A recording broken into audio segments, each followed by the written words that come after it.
नमो अरिहंताणम।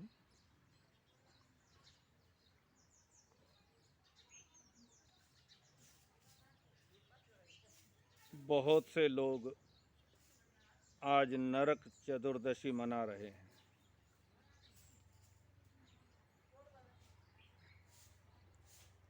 और जैसे कि हर त्योहार के पीछे ये एक परंपरा सी ही चल पड़ी कि कोई आज मना रहा है, कोई कल मना रहा है। खैर, हमें इस विवाद में नहीं जाना है, लेकिन नरक चतुर्दशी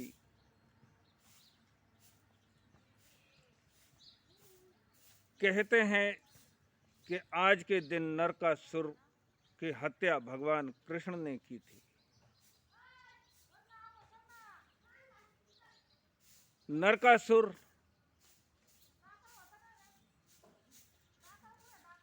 जो देवताओं के लिए भी एक समस्या बन गई थी,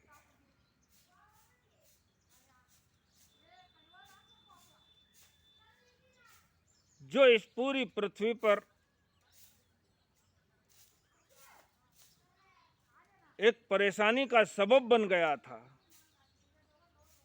ऐसा नरकासुर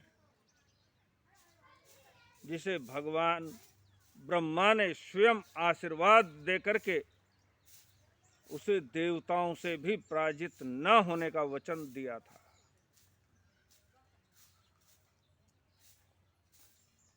और कहते हैं जब इंसान के हाथ में कोई पावर आ जाती है, किसी भी प्रकार की पावर, वो धन की पावर हो, वो सत्ता की पावर हो, लेकिन उसको प्राप्त होने के बाद वो अहंकारी हो ही जाता है। अगर इंसान के पास सब कुछ हो जाए तो वो स्वयं को भगवान भी मानने लगता है। ऐसी ही परिस्थिति कुछ नरकासुर के विषय में कि नरकासुर अपनी मनमानी करने लगा, तरह तरह की परेशानियां इंसानों के लिए ही नहीं, देवताओं के लिए भी परेशानी का सबब बन गया। चारों तरफ त्राहिमाम। तो उससे परेशान होकर के कहते हैं देवता भगवान कृष्ण के पास जाते हैं और कृष्ण उस नरकासुर का नरसंहार करते हैं, यानी नरकासुर की हत्या का मतलब परेशानियों से मुक्ति दिलाते हैं। किसी भी प्रकार की परेशानी जब भक्तों के ऊपर आती है तो भगवान तो स्वयं दौड़े हुए आ ही जाते हैं। वो किस रूप में आते हैं ये अलग बात, हम उन्हें नहीं पहचान पाते, वो बिल्कुल दूसरी बात। लेकिन जो भगवान के प्रति समर्पित होता है, भगवान उसकी रक्षा स्वयं करते हैं।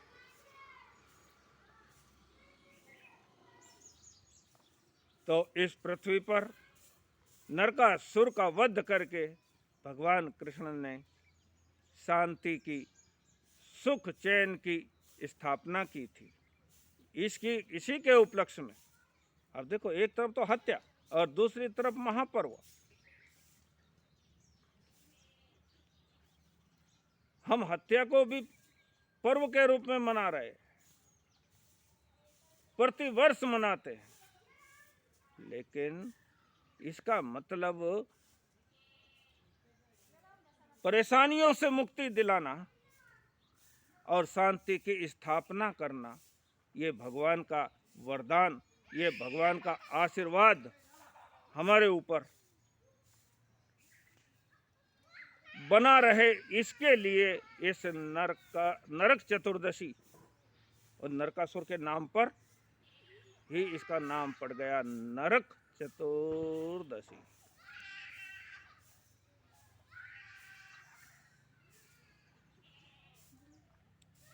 तो हमारे जीवन में भी हर प्रकार की सुख शांति समृद्धि बनी रहे, कोई परेशानियां हमारे नज़दीक ना आने पाए, हम परम आनंद में अपने जीवन को व्यतीत करें। आज इस पर्व के उपलक्ष्य में मैं अपने श्रोताओं के लिए मंगल कामनाएं करता हूँ। लोकप्रिय बने, मार्गानुसारी के सूत्र हम श्रवण कर रहे हैं। जैसे कल हमने सुना न्याय संपन्न हो, तो आज के सूत्र में हमें ये निर्देश दिया जा रहा है इस जीवन को कैसे जिए, इसके अंदर क्या खूबी होनी चाहिए, क्योंकि जिस जीवन के अंदर खूबी नहीं होती उसे कोई पूछता भी नहीं है, उसकी कोई गरिमा भी नहीं होती। और बड़ी सामान्य बातें हैं, लोकप्रिय बने, ये तो हमने न जाने कितनी बार सुना है ये बात। लोकप्रिय बने, जो एक श्रावक या जिसे हम कहें सदगृहस्थ, वो लोकप्रिय बने, अपने परिवार में प्रिय बने, अपने समाज में प्रिय बने, जहां पर भी जाता है वहां पर प्रिय बने। प्रिय कब बनोगे? तुम डंडे के जोर पर तो किसी को अपना प्रशंसक नहीं बना सकते, तुम दौलत के आधार पर तो किसी के प्रिय नहीं बन सकते, तुम शरीर को बलिष्ठ बना करके तो किसी के प्रिय नहीं बन सकते। प्रिय बनने के लिए हमें कुछ ऐसे श्रेष्ठ कार्य करने होते हैं जिनके द्वारा हम लोगों के, अपने ही नहीं परायों के दिल में भी, जिसे हम जानते नहीं पहचानते नहीं, किसी प्रकार के संबंध नहीं, ऐसे लोगों के हृदय में भी हम राज करने लगते हैं। अन्यथा जिनको हम भगवान मान करके पूजते हैं, हमारा क्या संबंध था? लेकिन उन्होंने कुछ ऐसे श्रेष्ठ कार्य किए कि संबंध जुड़ गया और अटूट संबंध जुड़ गया। लोकप्रिय बने।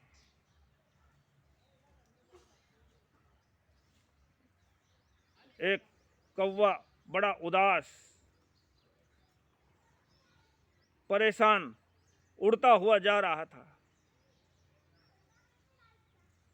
रास्ते में मिल गई कोयल। कोयल ने पूछा, भाई साहब कहाँ जा रहे हो, बड़े उदास दिखाई दे रहे हो। तो कौवे ने कहा, मैं इस देश को छोड़कर कहीं दूर दूर देश में चला जाना चाहता हूं।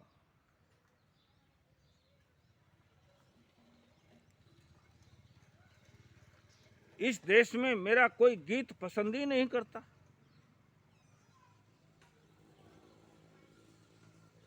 इसलिए मुझे इस देश में नहीं रहना है।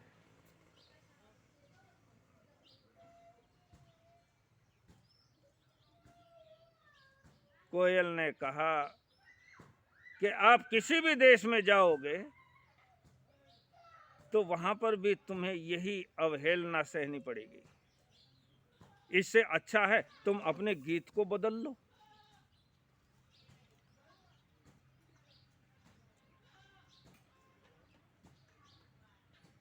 जीवन के अंदर एक ऐसा मधुर संगीत पैदा करो जिसे हर कोई सुनने के लिए मजबूर हो जाए,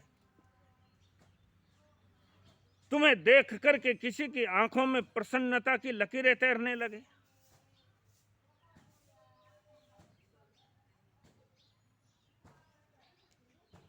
नहीं वह जिंदगी जिसे जहां नफरत से ठुकराए, नहीं वह जिंदगी जिसे जहां नफरत से ठुकराए, नहीं वह जिंदगी जो मौत के कदमों में झुक जाए, वही है जिंदगी जो नाम पाती है भलाई में, खुद ही को छोड़कर पहुंच जाती है खुदाई में।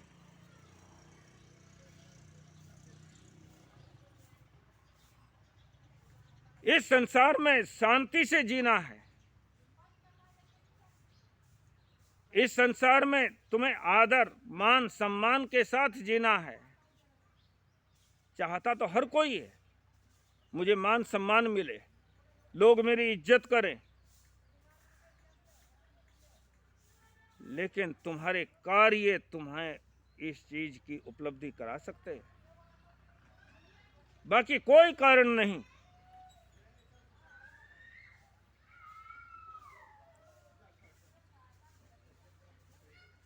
ये अवसर मिला, ज्ञानियों ने कहा ये मानव का जीवन एक सुंदर अवसर है, इसमें कुछ ऐसे काम कर जाओ, नहीं वह जिंदगी जिसे जहां नफरत से ठुकराए। कहते हैं ना ऐसे लोगों के लिए तो क्या जिया कीड़े मकोड़े की जिंदगी, वो तो कीड़े मकोड़े की जिंदगी से भी बदतर है। नहीं वह जिंदगी जो मौत के कदमों में झुक जाए। जीवन तो बना ही, मौत भी जिसके लिए अभिशाप बन गई।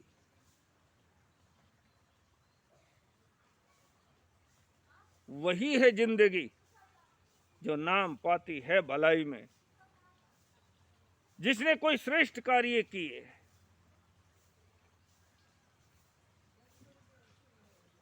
खुद ही को छोड़कर पहुंच जाती है खुदाई में। उसी को लोग भगवान कहकर के पुकारने लगते हैं। कोई शराबी मर गया, मुंह पर भले ही ना कहे लेकिन पीठ पीछे तो कह ही देते हैं लोग। मानते नहीं, अपनी बात कहने से चूकते नहीं, पीछे ही सही लेकिन कहते जरूर हैं। अच्छा हुआ मर गया, धरती का बोझ कम हो गया।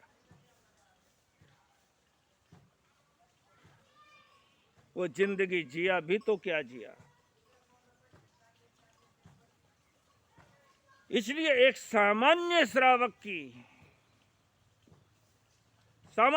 की जिंदगी के विषय में ये छोटी छोटी सी बातें कही गई है। तुम कोई बहुत ऊंचे दर्जे का जीवन नहीं जी सकते, कोई बात नहीं, इन बातों से तो शुरुआत करो। एक साधु जब रोड से गुजरता है तो कोई भी उनको देख करके हाथ जोड़ देता है, मस्तक झुका देता है, कोई जान नहीं पहचान नहीं, साधु है।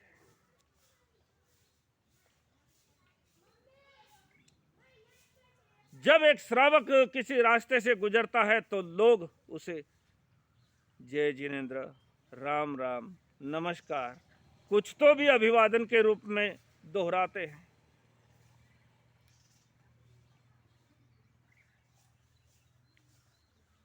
श्रावक एक सद्गृहस्थ लोकप्रिय बने, हर किसी के दिलों में बसने वाला हो, हर किसी की नजरों में इज्जत का पात्र बने। करो ऐसे कार्य।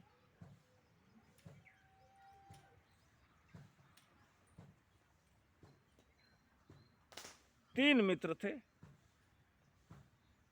तीनों में यानी तीनों ने मिलकर के कुछ ऐसा कार्य किया कि राजा उनके ऊपर बड़ा प्रसन्न हो गया। राजा ने कहा कि मैं प्रसन्न होकर के तुम्हें एक एक दिन के लिए राजगद्दी पर बैठाना चाहता। मित्र बड़े खुश हो गए। राजगद्दी पर बैठना कौन नहीं चाहता। महावीर की और बुद्ध की बातें छोड़ो, जो राजगद्दी को छोड़ करके जंगलों में भाग गए।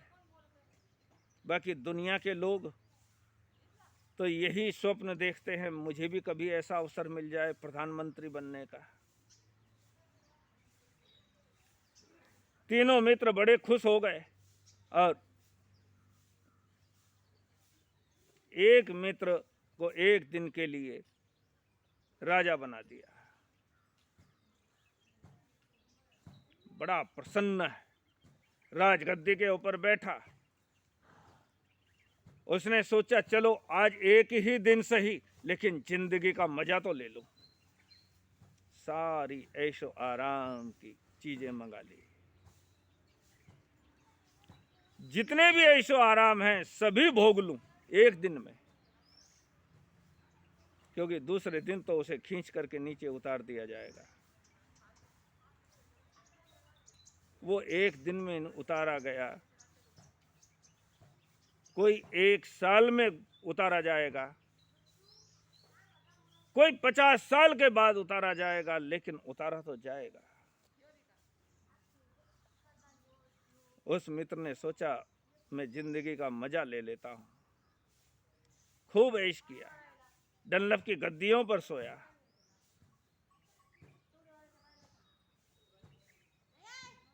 टाइम पूरा हो गया।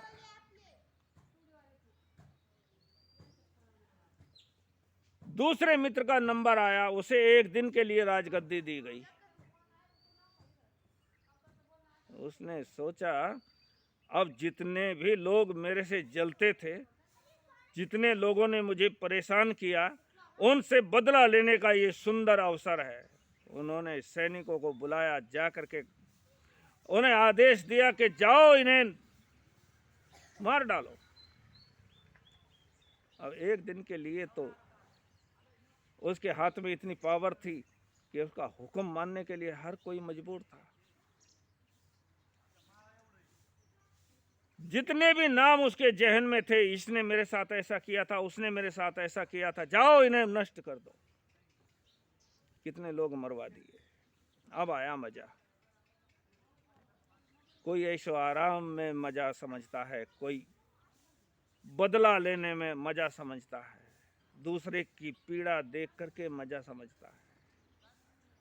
लेकिन तीसरे ने सोचा ये सुंदर अवसर मेरे हाथ में है। जो मेरे दुश्मन बन गए थे, जो मेरे से ईर्ष्या करते थे, मैं उन्हें भी अपना बना लूं। एक ने ऐसे लोगों को मरवा डाला, दूसरा सोचता है मैं इन्हें भी अपना बना लूं।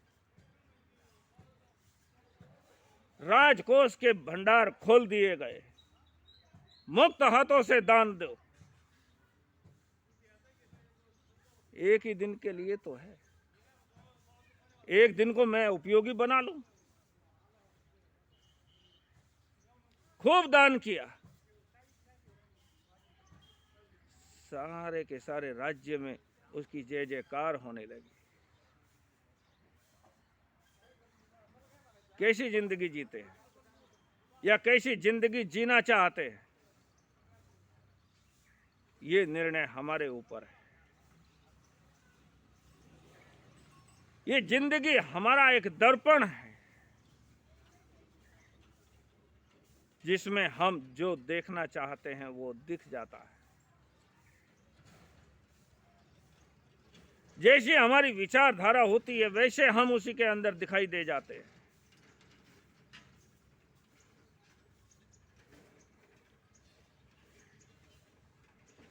जब अपने नफ्स पर इंसान फतेह पाता है,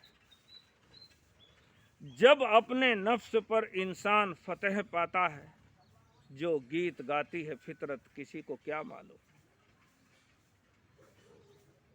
मालूम कैसे पड़ेगा, उस स्वर्गिक सुख का अनुभव कैसे होगा। हम स्वर्गों की कल्पनाएं तो करते हैं, हम उसे जानेंगे कैसे। जो गीत गाती है फितरत,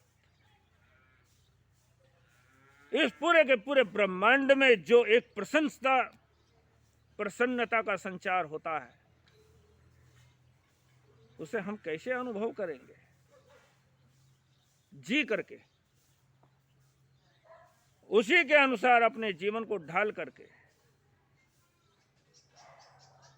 जब अपने नफ्स पर इंसान फतेह पाता है, जब अपनी कमजोरियों पर, अपनी बुराइयों पर विजय प्राप्त करता है, दुनिया वालों पर नहीं, पास पड़ोस वालों पर नहीं, अपने परिवार वालों पर नहीं, ये तो सारी चीजें गौण हैं, ये तो अपने आप से अपने पास आ जाएंगी। बस जब अपने नफ्स पर इंसान फतेह पाता है, जब हम अपनी बुराइयों पर विजय प्राप्त कर लेते हैं, तो चारों तरफ प्रसन्नता का संचार हो जाता है। हर किसी की जबान पर हमारे लिए प्रशंसा के दो शब्द निकलने लगते हैं। ऐसे व्यक्तित्व को भगवान महावीर ने श्रावक शब्द कहकर के पुकारा। ऐसी होती है श्रावकों की जिंदगी। मत विचार करो हम तो गृहस्थी है, हम क्या कर सकते हैं। ऐसे कायरों के लिए, ऐसे बुजदिलों के लिए धर्म नहीं होता, और ऐसे लोगों को भगवान ने श्रावक कह करके भी नहीं पुकारा। जो लोकप्रिय, जो हर किसी की नजरों में एक प्रशंसा का पात्र बनता है, दो शब्द ही सही जबान से निकलते हैं हर किसी की हमारे लिए।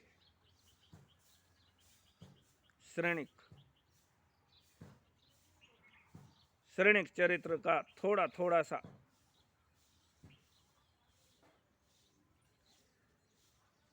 कल हम श्रवण कर रहे थे कि श्रेणिक आदि 100 पुत्र एक साथ भोजन करने के लिए बैठे हुए हैं। भोजन शुरू करने ही वाले थे कि शिकारी कुत्तों ने हमला कर दिया। चीखते चिल्लाते हुए अपने अंग पर आने लगे। कौन होगा इतना बहादुर जो ऐसी परिस्थिति में भी शांत बैठा रहे?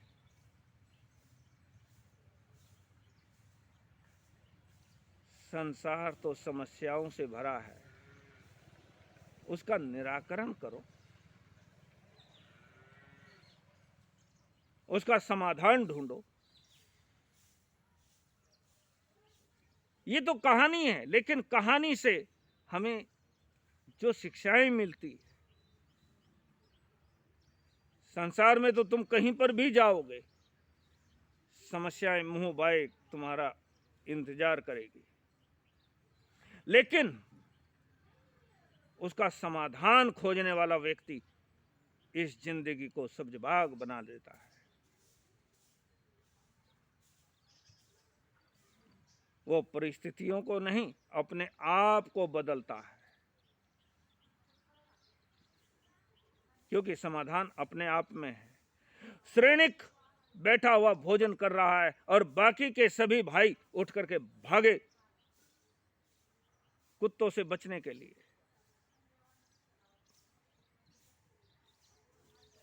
कुत्ते शांत हो गए। क्या कोई जादू किया था श्रेणिक ने? कोई मंत्र तंत्र जानता था? हाँ, जानता था मंत्र। आपको भी चाहिए ऐसा मंत्र। श्रेणिक ने ऐसा मंत्र उनके ऊपर डाला था कि सारे के सारे कुत्ते जो बड़े क्रोध के अंदर भागे हुए आ रहे थे, श्रेणिक के पास आते ही शांत हो गए।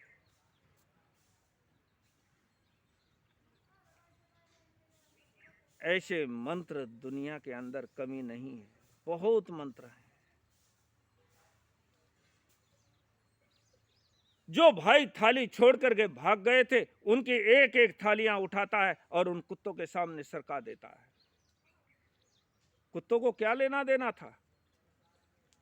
श्रेणिक से और उनके भाइयों से, उन्हें तो खाने से मतलब, वो एक एक थाली उठाता है, उनके सामने सरका देता है। कुत्ते खाने में मस्त और श्रेणिक अपनी थाली का भोजन खाने में मस्त, आराम से भोजन कर रहा है।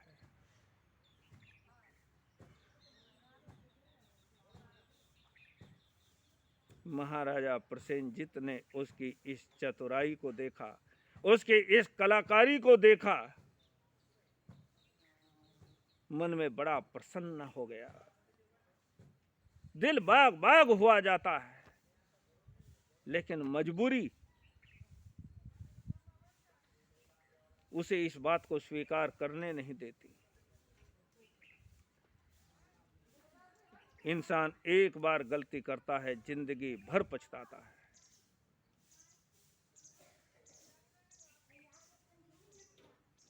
अरे नालायक, तूने ये क्या किया? श्रेणिक के ऊपर ही हम भी कभी कभी विचार करने लगते हैं, मैंने अच्छा काम किया, मेरे माँ बाप ने फिर भी मुझे परेशान किया, फिर भी मुझे ही डांटा। दूसरे भाई को तो कुछ नहीं कहते, उसका तो बड़ा लाड करते।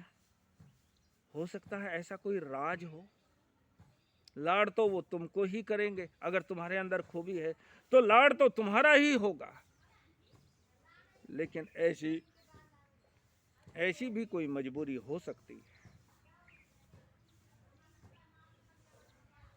नालायक, तूने ये क्या किया? इतना अच्छा सुस्वादिष्ट भोजन तूने कुत्तों को खिला दिया।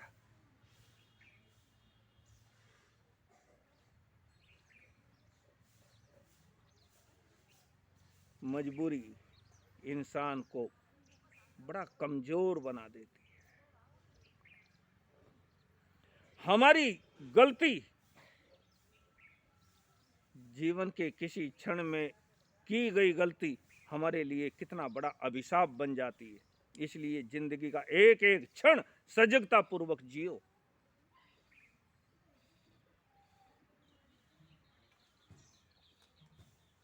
कुछ समय के बाद, क्योंकि महाराजा प्रसेनजित विचार करते हैं, एक बार तो भी किसी भी परीक्षा में चिलायती कुमार पास हो जाए और मैं अपने वचन से मुक्त हो जाऊं, उसे राजगद्दी दे करके मैं अपने कर्तव्य को पूरा कर लूं।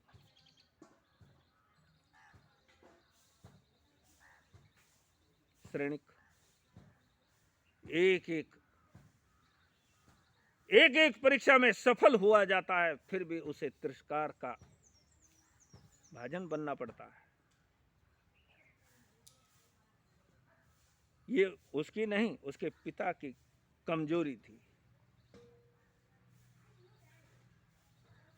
कुछ समय गुजरने के बाद महाराजा प्रसेनजित ने फिर से अपने पुत्रों को बुलाया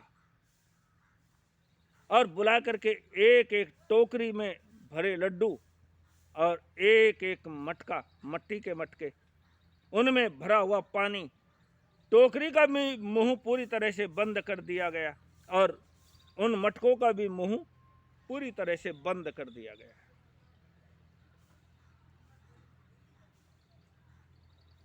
इस संसार में जीता कौन है?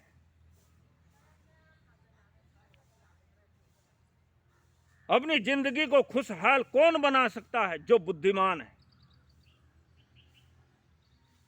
दूसरों को धोखा देने में बुद्धिमान नहीं, अपने आप को सब्जबाग बनाने में बुद्धिमान। अपने लिए और दूसरों के लिए एक सुंदर अवसर खोजने वाला, पैदा करने वाला इंसान खरी जिंदगी वही जीता है। जिंदगी ऐसी बना जिंदा रहे दिल साध तू, उन्हीं की तो यादें की जाती है, उन्हीं के चरित्र पढ़े और सुनाए जाते हैं। महाराजा प्रसेनजित ने एक एक टोकरा लड्डुओं का और एक एक मटका पानी, जिनके मुंह पूरी तरह से बंद कर दिए गए, अपने पुत्रों को बुला करके कहते हैं कि तुम इन लड्डुओं को खा करके और पानी पी करके अपनी प्यास बुझाओ, लेकिन शर्त है इनका मुंह कोई खोलेगा नहीं। ये तो बड़ी दुविधा की बात हो गई। सारे राजकुमार सोच रहे हैं क्या हमारे पिता का दिमाग खराब हो गया क्या, ऐसी ऐसी बातें हमारे से करवा रहे हैं, बिना सिर पैर की बातें। क्यों? लेकिन बोल तो कुछ नहीं सकते ना, सोच रहे हैं, बोल नहीं सकते कुछ।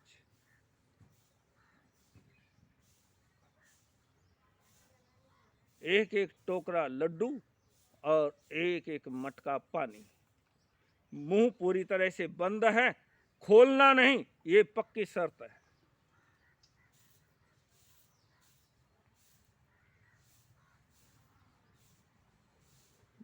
बेचारे परेशान हो गए, क्या करें। इनका मुंह खोलेंगे ही नहीं तो खाएंगे कैसे, लड्डुओं को खाएंगे कैसे, पानी पिएंगे कैसे। माथा धुन रहे, ये भी कोई बात हो। हम भी जिंदगी भर माथा ही धुनते हैं, कोई समाधान नहीं निकालते। जो समाधान निकालता है वही ज्ञानी है, वही होता है ज्ञानी पुरुष।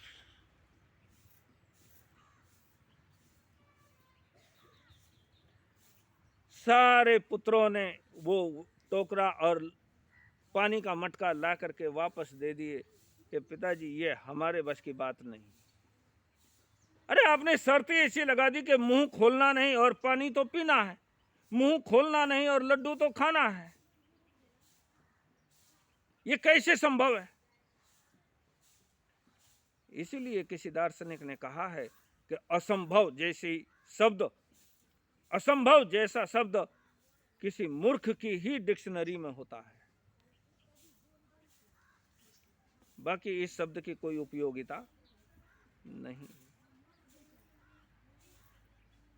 जो समझदार है, जो बुद्धिमान है, उसके लिए असंभव जैसा कुछ भी नहीं होता।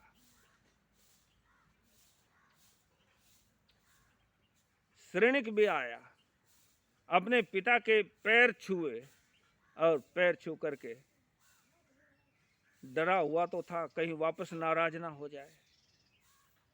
दो बार पहले भी फटकार खा चुका था। डरते डरते से पिता के पास गया, पैर छुए और कहा कि पिताजी मैंने लड्डू भी खा लिए और पानी पी करके अपनी प्यास भी बुझा ली।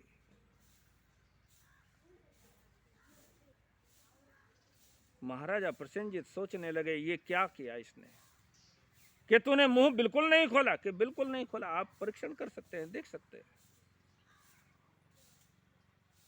कि फिर कैसे ये सब कुछ कैसे संभव हुआ।